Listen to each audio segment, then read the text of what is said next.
Hello friends, book insider पर आप सभी का स्वागत है। आज हम बात करने वाले हैं life can be good again by Lisa अपिलो बुक के बारे में। रात के 2 बजे थे। बाहर हल्की हवा चल रही थी और सब कुछ एकदम शांत था। अंदर घर में भी सब कुछ नॉर्मल लग रहा था। मीरा अपने पति राजीव के साथ हंसते हंसते सोई थी। दिन भर की थकान के बाद दोनों ने सोचा था कि कल सुबह उठकर बच्चों के साथ बाहर घूमने जाएंगे। कोई टेंशन नहीं, कोई डर नहीं, सब कुछ परफेक्ट लग रहा था। लेकिन किसे पता था कि अगले कुछ घंटों में सब कुछ उलट पलट हो जाएगा। मीरा की नींद अचानक खुली। राजीव की सांस कुछ अजीब सी चल रही थी। उसने हिलाया, पुकारा, लेकिन कोई रिस्पॉन्स नहीं मिला। डरते डरते उसने एम्बुलेंस को कॉल किया। 10 मिनट में एम्बुलेंस आई, लेकिन तब तक बहुत देर हो चुकी थी। डॉक्टर ने सिर हिलाते हुए कहा, आई एम सॉरी। बस वहीं से मीरा की जिंदगी ने एक ऐसा मोड़ लिया जिसकी उसने कभी कल्पना भी नहीं की थी। उस एक पल ने मीरा को एक मजबूत पत्नी से एक टूटी हुई और कंफ्यूज्ड औरत बना दिया।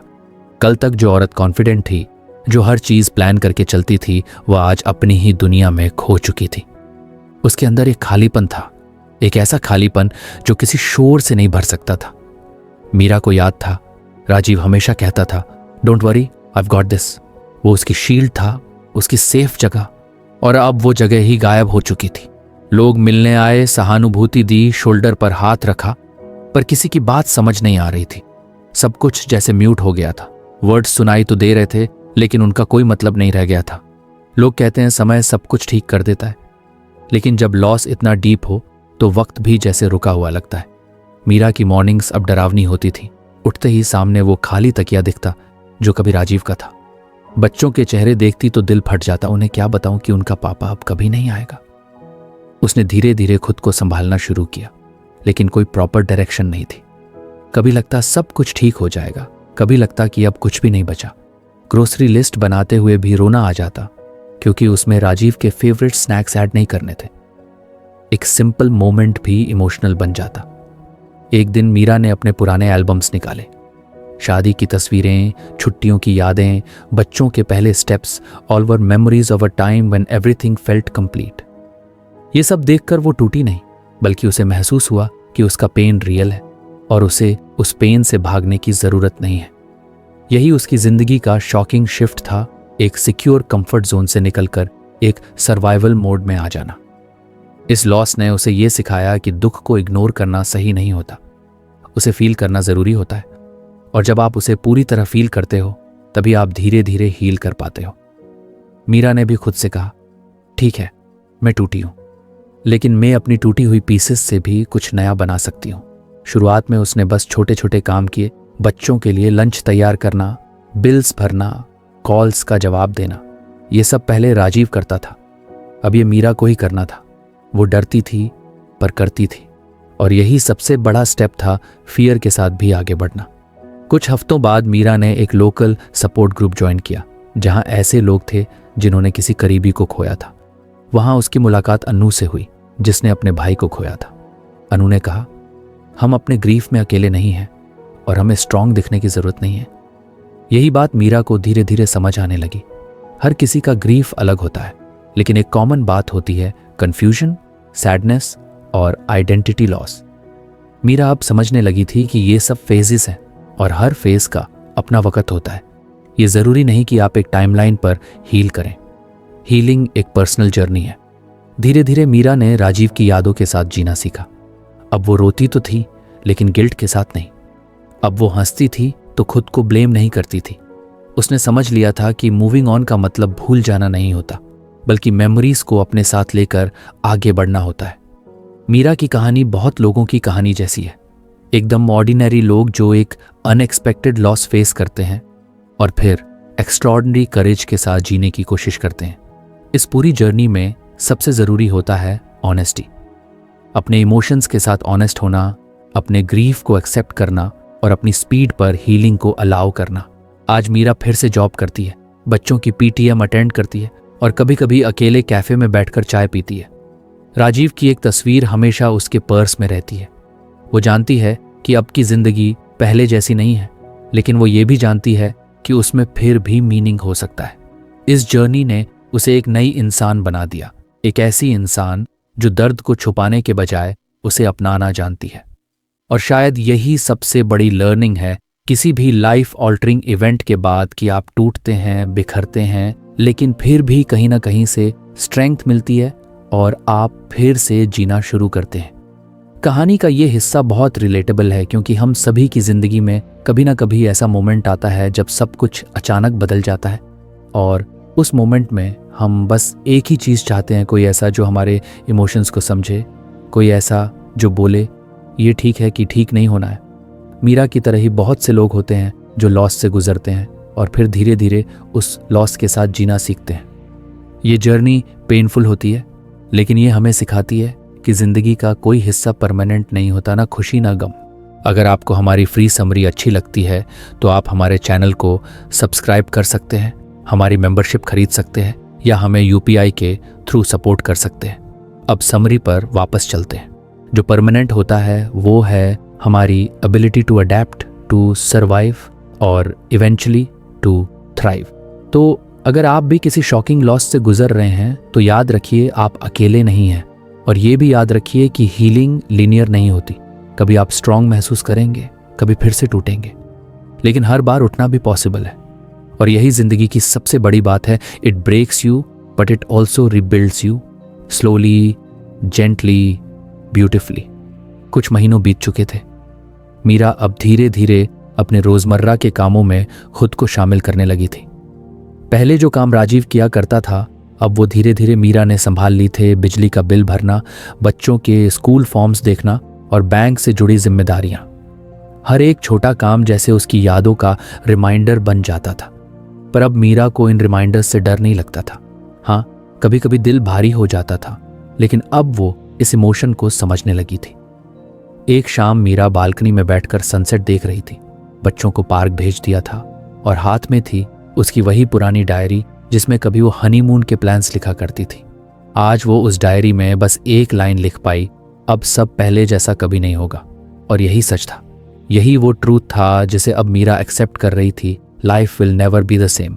शुरुआत में उसे लगता था कि शायद कुछ समय बाद सब ठीक हो जाएगा, जैसे कि कोई रिवाइंड बटन दबेगा और सब वापस नॉर्मल हो जाएगा।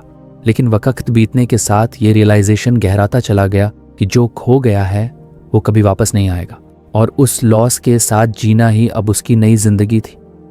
लोग अक्सर कहते हैं समय के साथ सब कुछ ठीक हो जाएगा, लेकिन सच ये है कि कुछ चीज़ें कभी ठीक नहीं होती, बस हम उनके साथ जीना सीख लेते हैं। मीरा अब इस नए नॉर्मल को समझने लगी थी। ये नया नॉर्मल बहुत अलग था। राजीव के बिना बच्चों की बर्थडे पार्टी प्लान करना, फैमिली डिनर में वो एम्प्टी चेयर देखना और फेस्टिवल्स में उस एनर्जी का ना होना जो पहले हुआ करती थी। एक बार मीरा अपने बेटे आरव के साथ स्कूल प्रोजेक्ट पर काम कर रही थी। उन्होंने एक फैमिली ट्री बनाना था। आरव ने धीरे से पूछा, माँ, पापा का नाम भी लिखूं? मीरा थोड़ी देर चुप रही। उसकी आंखें भर आईं, लेकिन उसने मुस्कुराकर कहा, हाँ बेटा, पापा हमेशा हमारे फैमिली का हिस्सा रहेंगे। उस दिन मीरा को पहली बार समझ आया कि लॉस के बावजूद रिलेशनशिप्स खत्म नहीं होते, वो बस एक और रूप ले लेते हैं। मीरा अब हर दिन ये बात खुद से कहती थी, मैं उस जिंदगी को मिस कर सकती हूँ जो थी, लेकिन मैं उस जिंदगी को एम्ब्रेस भी कर सकती हूँ जो अब है। धीरे धीरे उसने पुरानी चीज़ों को होल्ड करना कम किया। घर में जो राजीव की शर्ट्स थीं, उन्हें उसने एक छोटे से मेमोरी बॉक्स में रख दिया। उसकी घड़ी, उसकी फेवरेट बुक और वो टिकट स्टब जो उनकी पहली फिल्म का था, सब अब एक सेक्रेड मेमोरी बन चुके थे। एक बार मीरा ग्रोसरी शॉपिंग करने गई। वही जगह, वही सामान, लेकिन इस बार वो खुद ड्राइव करके गई थी। काउंटर पर बैठी कैशियर ने कैजुअली कहा, लगता है आज अकेली आई हो, यूजुअली तो आप हस्बैंड के साथ आती थी। मीरा का दिल कुछ पल के लिए थम सा गया, लेकिन उसने हल्की मुस्कान दी और कहा, हाँ, अब अकेले ही आती हूँ। ये छोटी सी बात थी, लेकिन ये बताने के लिए काफी थी कि उसकी दुनिया अब बदल चुकी थी और वो उस बदलाव को झेल भी रही थी। धीरे धीरे मीरा ने अपनी प्रायोरिटीज भी बदल दी। अब उसे हर डिसीजन खुद लेना होता था। पहले जो डिस्कशंस राजीव से करती थी, अब वो एक खुद से डायलॉग बन गया था। मीरा ने अपने भीतर एक नई आवाज को सुनना शुरू किया, एक ऐसी आवाज जो डर के बजाय क्लैरिटी देती थी।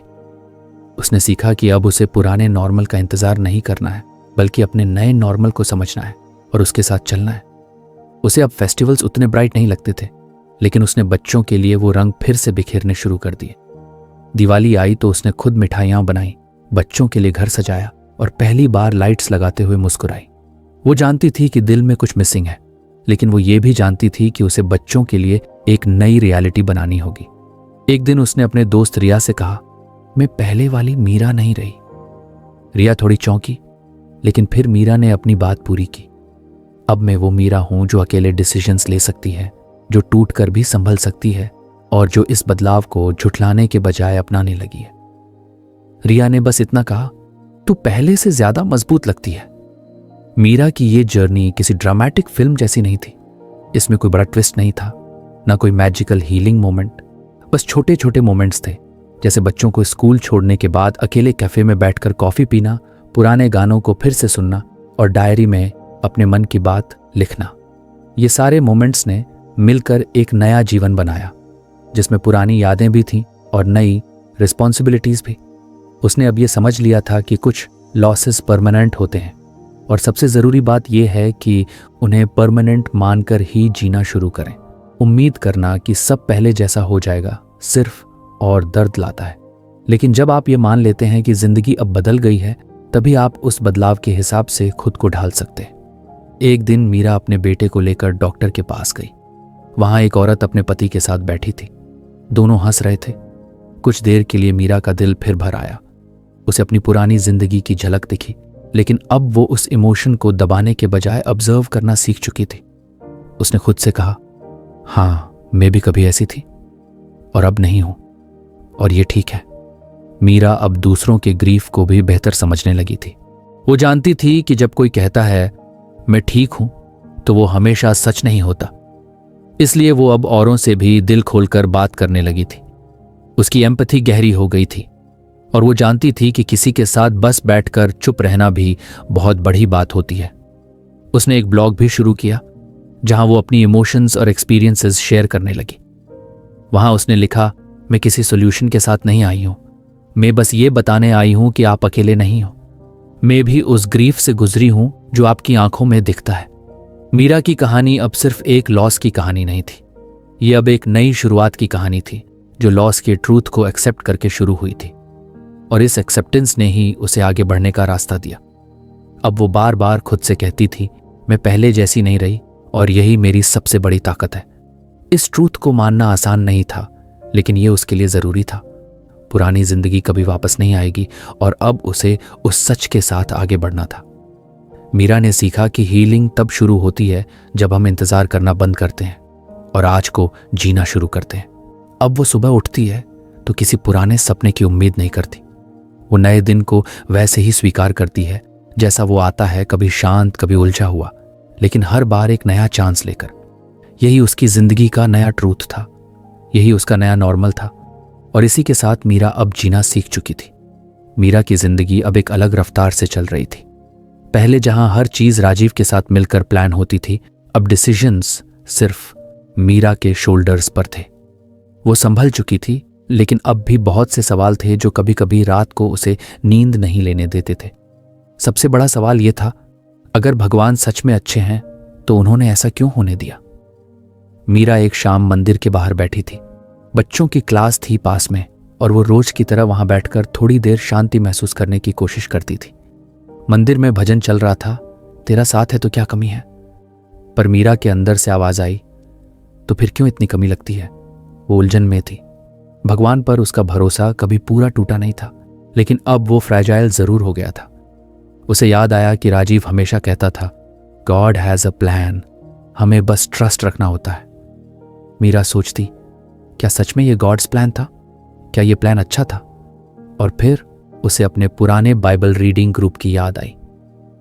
एक दिन उसने फिर से अपनी पुरानी डायरी खोली और वहीं उसे एक वर्स दिखा, Jeremiah 29:11, For I know the plans I have for you, declares the Lord, plans to prosper you and not to harm you, plans to give you hope and a future. उसे ये verse बहुत familiar लगा, लेकिन आज उसके मायने बिल्कुल अलग लग रहे थे। मीरा ने खुद से पूछा, क्या मैं आज इस वर्स पर बिलीव कर सकती हूँ? क्या मैं भगवान की उस योजना पर भरोसा कर सकती हूँ जो मेरे सोच से बिल्कुल अलग है? उस दिन घर लौटकर उसने अपने कंफर्ट जोन से बाहर निकलने की कोशिश की। उसने अपने बाइबल स्टडी ग्रुप में दोबारा जुड़ने का डिसीजन लिया। पहले तो थोड़ा हेजिटेशन हुआ, लोग क्या सोचेंगे, इतने वक्त बाद लौटी हूं, क्या अब मैं रिलेट कर पाऊंगी। लेकिन जैसे ही वो वहां पहुंची, उसकी पुरानी फ्रेंड शालिनी ने उसे गले लगाया और कहा, तू बहुत मिस्ड की गई। मीटिंग के दौरान जब सबने अपने लाइफ अपडेट्स शेयर किए तो मीरा ने भी अपना दिल खोल दिया। उसने कहा, मैं अभी भी पूरी तरह से भगवान की योजना को समझ नहीं पाई हूं, लेकिन अब मैं इतना जरूर जानती हूं कि जो हुआ उसमें भी शायद कोई पर्पस था। उसके बाद धीरे धीरे एक बात उसकी समझ में आने लगी, कभी कभी गॉड्स प्लान्स हमें उस रास्ते पर ले जाते हैं जहां हम जाना ही नहीं चाहते, लेकिन वहीं हम सबसे ज्यादा ग्रो करते हैं। राजीव की मौत ने मीरा को तोड़ दिया था, लेकिन उसी टूटने में उसे अपने अंदर की नई ताकत दिखी। मीरा ने अपने बच्चों को ऑब्जर्व करना शुरू किया। आरव अब ज्यादा मैच्योर हो गया था। छोटी बहन को संभालना, मीरा की मदद करना, उसके अंदर एक अनएक्सपेक्टेड रिस्पॉन्सिबिलिटी आ गई थी। एक दिन आरव ने कहा, माँ पापा की कमी तो है, पर अब मुझे ऐसा लगता है कि मैं कुछ भी कर सकता हूं। मीरा की आंखें भर आईं। उसे एहसास हुआ कि शायद यही वो अनसीन प्लान था, उनके बच्चों को वक्त से पहले रिस्पॉन्सिबल बनाना। एक दिन मीरा पार्क में टहल रही थी, तभी उसे एक औरत रोती हुई दिखी। वो बेंच पर अकेली बैठी थी। मीरा ने हिम्मत करके उसके पास जाकर पूछा, सब ठीक है? उस औरत ने बताया कि उसने अपने पति को कैंसर से खोया था और अब जिंदगी का कोई मतलब नहीं समझ आ रहा। मीरा ने उसका हाथ पकड़कर बस इतना कहा, मैं जानती हूं कैसा लगता है, मैं भी उस रास्ते से गुजरी हूं। वहीं से मीरा ने समझा कि शायद भगवान की योजना ये भी थी उसे इस दर्द से गुजार कर उसे दूसरों के लिए होप की वजह बनाना। अब उसका ग्रीफ सिर्फ उसका पर्सनल पेन नहीं था, अब वो एक टूल था किसी और की हीलिंग के लिए। उसने तय किया कि अब वो इस जर्नी को सिर्फ सहने वाली नहीं बल्कि शेयर करने वाली बनेगी। उसने अपने ब्लॉग में एक नया पोस्ट लिखा, When God's plans hurt। उसमें उसने लिखा, शायद भगवान की योजनाएं हमारे प्लान से अलग होती हैं, पर वो हमेशा बेहतर होती हैं।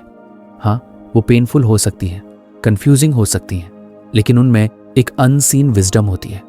मैं अब भी रोज सवाल पूछती हूँ, पर अब मैं ये भी मान चुकी हूँ कि हर सवाल का जवाब मुझे अभी नहीं चाहिए। मीरा अब हर मॉर्निंग एक न्यू पर्सपेक्टिव के साथ उठती। पहले उसकी मॉर्निंग प्रेयर होती थी, भगवान प्लीज सब ठीक कर दो। अब वो कहती, भगवान मुझे समझ दो कि मैं इस हालात में कैसे ग्रो कर सकती हूँ। वो अब हालात बदलने की दुआ नहीं करती थी, वो खुद को हालात के मुताबिक बदलने की हिम्मत मांगती थी। फिर एक दिन उसकी नज़र अपने बेटे की ड्राइंग पर पड़ी। उसमें उसने एक फोटो बनाई थी जिसमें पूरा परिवार था, माँ, बहन, वो खुद और एक एंजल जो ऊपर आसमान में था। उसने कहा, ये पापा हैं, वो अब हमारे ऊपर से हमें देख रहे हैं। मीरा का दिल भर आया। उसे महसूस हुआ कि भगवान की योजना सिर्फ उसकी नहीं, उसके बच्चों की जर्नी का भी हिस्सा है। वो अब समझ चुकी थी कि जब सब कुछ हमारे एक्सपेक्टेशंस के खिलाफ होता है, तब भी भगवान का प्लान चलता रहता है। हम सोचते हैं कि हैप्पीनेस का मतलब है पेन का ना होना, पर शायद सच्ची खुशी वही होती है जब हम पेन के बावजूद ट्रस्ट करना ना छोड़ें। मीरा की जिंदगी अब भी परफेक्ट नहीं थी। अकेलेपन के पल आते थे, फेस्टिवल्स में खालीपन लगता था, लेकिन अब उसके अंदर एक स्टेडी फेथ था। वो जान चुकी थी कि उसका पर्पस सिर्फ सरवाइव करना नहीं है, बल्कि अपनी स्टोरी से दूसरों को इंस्पायर करना है। उसने अपनी फ्रेंड शालिनी से कहा, अब जब मैं जेरेमाया 29:11 पढ़ती हूँ तो उसका मतलब सिर्फ होप और फ्यूचर नहीं रह गया। अब वो मेरे लिए एक डेली रिमाइंडर बन गया है कि भगवान का प्लान हर दिन अनफोल्ड हो रहा है, इवन जब मुझे वो समझ में नहीं आता। अब मीरा हर दिन को एक गिफ्ट मानती थी, एक नया मौका, एक नई सीख। उसका फेथ अब उस कंफर्ट पर नहीं टिका था कि सब ठीक हो जाएगा, बल्कि उस ट्रस्ट पर टिका था कि चाहे जो हो, भगवान साथ है। वो जानती थी कि उसका रास्ता आसान नहीं है, लेकिन अब वो अकेली नहीं चल रही थी। उसके साथ था उसका विश्वास, उसकी एक्सपीरियंसेस और वो इनविजिबल हाथ जिसने उसे अब तक थामे रखा था। यही था गॉड्स प्लान, अनएक्सपेक्टेड, पेनफुल, लेकिन डीप और मीनिंगफुल। और अब मीरा जब दूसरों को कहती है ट्रस्ट गॉड्स प्लान, तो वो सिर्फ एक फ्रेज नहीं कहती, वो अपनी पूरी जर्नी के वेट के साथ कहती है। और शायद यही उसकी कहानी की सबसे खूबसूरत बात है कि उसने अपने पेन से पर्पस पाया और उस पर्पस से पीस। मीरा की जिंदगी में अब थोड़ा बहुत संतुलन आने लगा था। सुबह उठना, बच्चों को स्कूल भेजना, थोड़ा सा काम करना, शाम को पार्क जाना और रात को डायरी में कुछ लिखना, ये सब एक रूटीन बन चुका था। लेकिन फिर भी कुछ दिन ऐसे आते थे जब उसका दिल अचानक बहुत भारी हो जाता।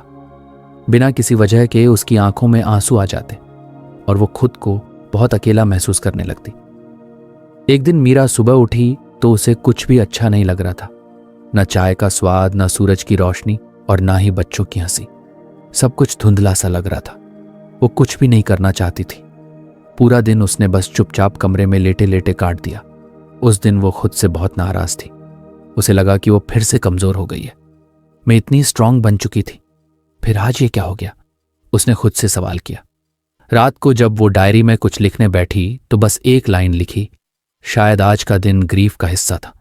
और यहीं से उसे एहसास हुआ कि ग्रीफ कोई प्रॉब्लम नहीं है जिसे सॉल्व करना है। ये तो एक प्रोसेस है जो उतार चढ़ावों से भरा हुआ है।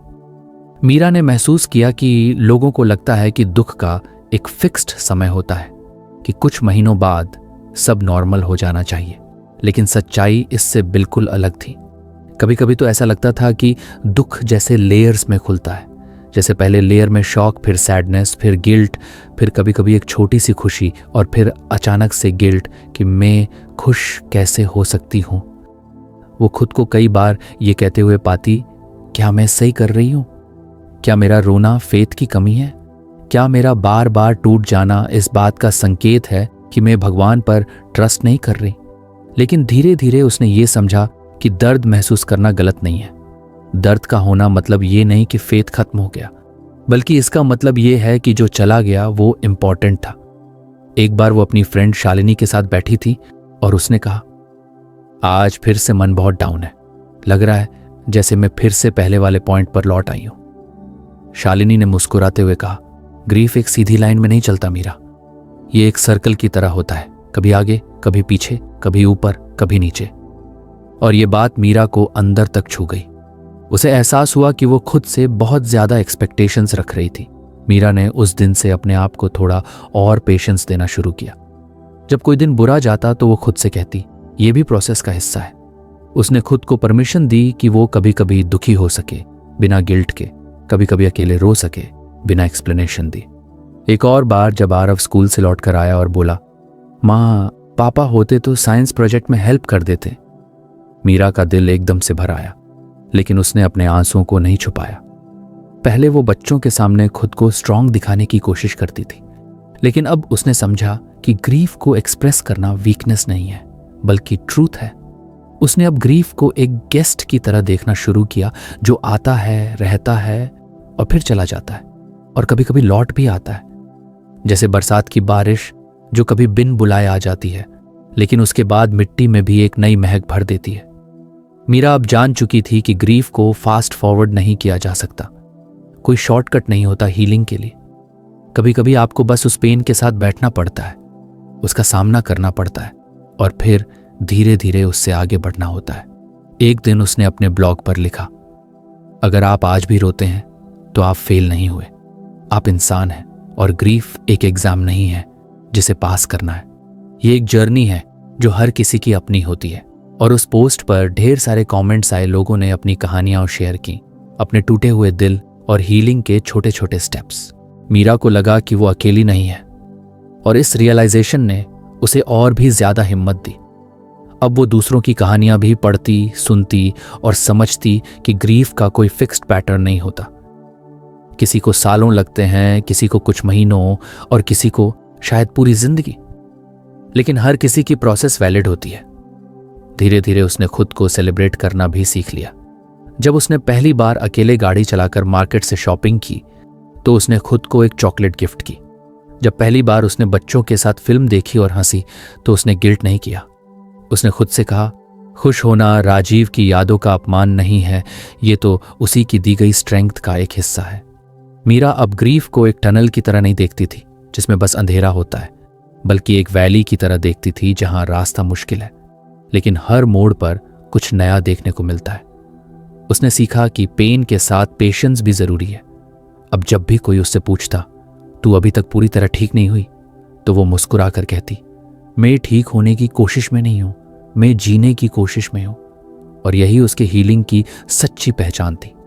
उसने अब अपने घर में एक छोटा सा कॉर्नर बना लिया था जहां राजीव की तस्वीर थी, एक मोमबत्ती, उसकी किताब और एक छोटा सा प्लांट। हर सुबह वो वहां 2 मिनट बैठती, राजीव को याद करती और खुद से कहती, मैं जानती हूं तू चाहता था कि मैं खुश रहूं, मैं पूरी कोशिश कर रही हूं। मीरा की कहानी अब ग्रीफ से डरने की नहीं बल्कि उसे अपनाने की कहानी बन गई थी।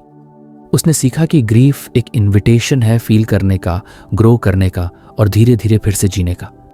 अब वो हर उस इंसान को जो अपने दुख में उलझा होता है बस इतना कहती, अपना टाइम लो, रुक जाओ, फिर से चलो, तुम्हारा ग्रीफ तुम्हारा है और तुम्हें इसे पूरे प्यार और धैर्य से फील करने का हक है।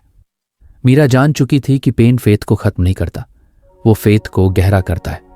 और इसी एहसास के साथ वो हर दिन एक नई शुरुआत करती थी, थोड़ी टूटी लेकिन पूरी सच्चाई और हिम्मत के साथ। मीरा की जिंदगी अब एक शांत लहर की तरह बह रही थी। पहले जैसे तूफान रोज आता था, अब वो धीरे धीरे कम हो गया था। दर्द अब भी था पर उसमें एक गहराई आ गई थी। मीरा अब जान चुकी थी कि ग्रीफ कोई एनिमी नहीं बल्कि एक सच्चा साथी है जो उसे खुद के करीब ला रहा है। उसने बहुत कुछ सीखा था कि जिंदगी पहले जैसी कभी नहीं होगी, कि भगवान की योजना हमेशा समझ नहीं आती, और ये कि दुख को महसूस करना फेथ की कमी नहीं बल्कि इंसान होने का हिस्सा है। लेकिन एक बात थी जो मीरा को बार बार संभालती थी, और वो थी ये सच्चाई कि वो अकेली नहीं थी। एक दिन की बात है जब मीरा की बेटी आरोही बीमार हो गई। हल्का बुखार था पर माँ का दिल तो थोड़ा सा भी डर जाता है। मीरा सारी रात जागी रही, उसके सिर पर पट्टियां करती रही, दवा देती रही और आंखों से आंसू बहते रहे। उसे राजीव की बहुत याद आई। पहले ऐसे वक्तों में वो दोनों साथ मिलकर बच्चों का ख्याल रखते थे। अब मीरा अकेली थी, पर उसी रात जब सब सो रहे थे और वो बालकनी में बैठी थी तो उसने चुपचाप एक प्रार्थना की, भगवान मुझे थामे रहना। उसने पास पड़ी बाइबल खोली और उसकी नजर एक पन्ने पर गई जहां लिखा था, the lord is close to the broken hearted and saves those who are crushed in spirit, psalm 34:18। और वो बस उस वाक्य को पढ़ती रही। उस पल उसके दिल में एक हल्की सी गर्माहट आई, जैसे किसी ने उसके कांपते हुए हाथों को थाम लिया हो। उसे एहसास हुआ कि हर बार जब वो टूटी, जब वो थक गई, जब वो गिरी, तब भी कोई था जो उसे उठाने को तैयार था, गॉड। मीरा को याद आने लगा कि कैसे जब राजीव चला गया था तब वो बिखर गई थी, लेकिन फिर भी बच्चे खा रहे थे, स्कूल जा रहे थे, घर चल रहा था। उसने कभी अकेले गाड़ी नहीं चलाई थी। अब वो कॉन्फिडेंटली पूरे शहर में घूम लेती थी। पहले उसे बिल्स तक समझ नहीं आते थे, अब वो EMI, इंश्योरेंस और टैक्स तक मैनेज कर रही थी।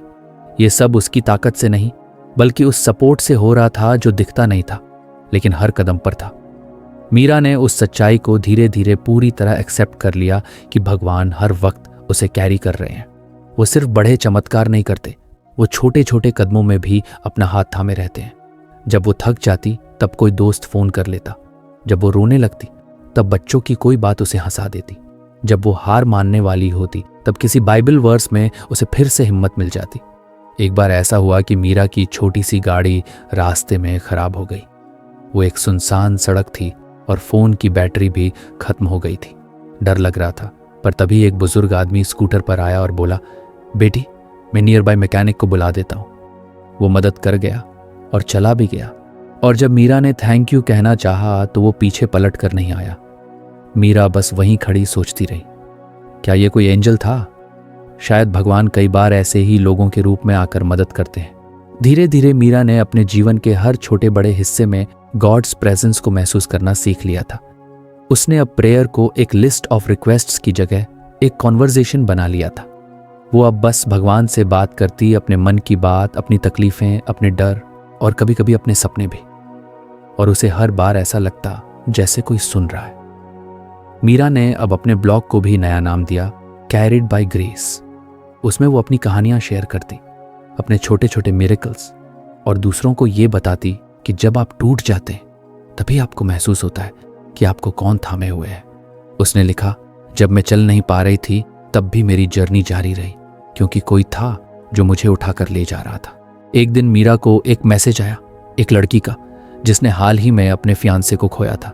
उसने लिखा, मैंने आपकी ब्लॉग पोस्ट पढ़ी और पहली बार लगा कि कोई मेरी फीलिंग्स को समझता है, मैं अकेली नहीं हूं। उस दिन मीरा ने समझा कि उसकी जर्नी अब सिर्फ उसकी नहीं रही, वो एक रास्ता बन गई थी जिस पर और लोग भी चल सकते थे। मीरा अब भी सुबह उठकर सबसे पहले अपना छोटा सा प्रेयर कहती, भगवान आज का दिन तेरा है, मुझे आज भी कैरी करना। और हर दिन कुछ ना कुछ ऐसा होता था जो उसे रिमाइंड करता कि हाँ, वो अकेली नहीं है, उसकी हिम्मत उसकी अपनी नहीं है, उसकी ताकत भगवान की दी हुई है। उसने ये भी सीखा कि फेथ का मतलब ये नहीं कि हमें कभी डर नहीं लगेगा या हम कभी नहीं टूटेंगे। फेथ का मतलब ये है कि जब हम टूटेंगे तब भी हमें पता होगा कि कोई हमें थामे हुए है। वो अब डरती नहीं थी अपने कमजोर पलों से, क्योंकि अब उसे भरोसा था कि उन पलों में भगवान सबसे करीब होते हैं। राजीव की पुण्यतिथि आने वाली थी। पहले ये दिन मीरा के लिए बहुत भारी होता था, लेकिन इस बार उसने सोचा कि वो एक प्रेयर मीट रखेगी, जहां वो उन सभी लोगों को बुलाएगी जो उसके इस जर्नी में उसके साथ रहे। उस दिन सब लोग आए, कुछ चुप थे, कुछ इमोशनल, लेकिन मीरा शांत थी। उसने सबके सामने कहा, राजीव की जगह कोई नहीं ले सकता, लेकिन भगवान ने कभी मुझे खाली नहीं छोड़ा। हर कदम पर उन्होंने मुझे उठाया है। मैं अब भी चल रही हूं, लेकिन खुद की ताकत से नहीं, उनकी ताकत से। उस दिन मीरा की आंखों में आंसू नहीं थे, बल्कि एक शांति थी, जैसे एक लंबी स्टॉर्म के बाद आकाश साफ हो गया हो। उसने समझ लिया था कि दुख हमेशा रहेगा, पर वो उसे डिफाइन नहीं करेगा। उसकी पहचान अब उस औरत की नहीं थी जिसने पति को खोया, बल्कि उस औरत की थी जो टूटने के बाद भी चलती रही, बिकॉज गॉड कैरीड हर। अब जब कभी वो साम 46:1 पढ़ती, God is our refuge and strength and ever present help in trouble, तो वो सिर्फ एक वर्स नहीं रह गया था, वो उसका जीवन बन गया था। और यहीं पर मीरा की कहानी पूरी नहीं होती, बल्कि वहीं से शुरू होती है जहां उसका फेथ सबसे ज्यादा गहरा होता है। उसने जिंदगी से सीखा कि भगवान सिर्फ तब नहीं होते जब हम स्ट्रांग होते हैं, वो तब भी होते हैं जब हम सबसे वीक होते हैं, और वहीं से वो हमें उठाकर चलते हैं। कहानी अब खत्म नहीं होती, बस एक नया अध्याय शुरू होता है। एक ऐसा अध्याय जिसमें टूटे हुए भी चल सकते हैं और थके हुए भी मुस्कुरा सकते हैं, क्योंकि वो अकेले नहीं है। Someone is carrying them always. Meera की जिंदगी एक लंबा सफर रही, एक ऐसा सफर जिसमें उसने अपनों को खोया, खुद से जूझा, टूटे सपनों को उठाया और फिर उन्हें नए तरीके से जीना सीखा। राजीव की अचानक हुई मौत ने उसकी जिंदगी को एक पल में बदल दिया था। जो जिंदगी पहले सेफ, प्रिडिक्टेबल और खुशहाल थी, वो अब सर्वाइवल, कंफ्यूजन और अकेलेपन की कहानी बन गई थी। लेकिन इसी दर्द में उसने वो सच्चाइयां सीखी जो शायद कोई किताब नहीं सिखा सकती। पहले उसने समझा कि जो गया वो कभी लौट कर नहीं आएगा और जिंदगी अब पहले जैसी नहीं होगी। फिर उसने सीखा कि भगवान की योजना हमारी सोच से बड़ी और अलग होती है, पर उसमें हमेशा कोई ना कोई भलाई छुपी होती है। उसने ग्रीफ को प्रोसेस की तरह अपनाया, न कि किसी प्रॉब्लम की तरह जिसे फिक्स करना है। और आखिर में उसने ये गहराई से महसूस किया कि जब हम पूरी तरह से टूट जाते हैं, तब भी कोई है जो हमें हर दिन उठाकर चला रहा होता है, भगवान। मीरा ने खुद को रोते हुए भी देखा, हंसते हुए भी, डरते हुए भी और लड़ते हुए भी। हर उस रात को जब वो अकेले रोई, हर उस सुबह को जब वो मुस्कुराकर बच्चों के लिए उठी, वो सब इस बात का सबूत था कि हीलिंग किसी स्ट्रेट लाइन में नहीं होती। उसमें पीछे लौटना, रुकना, फिर से गिरना और फिर से उठना शामिल होता है। वो अब ग्रीव को एक दुश्मन नहीं मानती थी, बल्कि एक गाइड की तरह देखती थी, जिसने उसे खुद के और अपने ईश्वर के और करीब ला दिया। उसने सीखा कि फेथ का मतलब ये नहीं कि आप कभी दुखी नहीं होंगे, बल्कि ये कि जब आप दुखी होंगे तब भी आप अकेले नहीं होंगे। अब मीरा की जिंदगी में न तो पुराने जैसे रंग हैं, न ही पहले जैसी चमक, लेकिन अब उसमें एक नई रोशनी है, एक शांति, एक गहराई और एक भरोसा कि चाहे कुछ भी हो जाए, वो कभी अकेली नहीं है। उसने अपने दर्द को अपनी ताकत बना लिया, और अब जब भी कोई और टूटे दिल से उसके पास आता है, वो बस मुस्कुरा कर कहती है, मैं जानती हूं ये आसान नहीं है, लेकिन भरोसा रखो, कोई है जो तुम्हें हर दिन थामे हुए है। चलो एक एक कदम साथ चले। मीरा की कहानी एक ऐसे इंसान की कहानी है जो खोने के बाद भी पूरी तरह से बिखरा नहीं, बल्कि धीरे धीरे ईश्वर के सहारे फिर से खड़ा हुआ। ये कहानी उन सबके लिए एक उम्मीद है जो आज अपने दर्द से लड़ रहे हैं। ये याद दिलाने के लिए है कि आप अकेले नहीं हैं, कभी नहीं थे और कभी नहीं होंगे। और शायद यही ग्रीफ की सबसे खूबसूरत सच्चाई है कि उस अंधेरे में भी एक ऐसा हाथ होता है जो बिना बोले, बिना दिखे आपको थामे रखता है, जब तक आप फिर से चलने के काबिल ना हो जाए। तो फ्रेंड्स, ये थी हमारी आज की बुक समरी। आपको कैसी लगी कमेंट करके ज़रूर बताएं, और धन्यवाद आपका समरी एंड तक सुनने के लिए।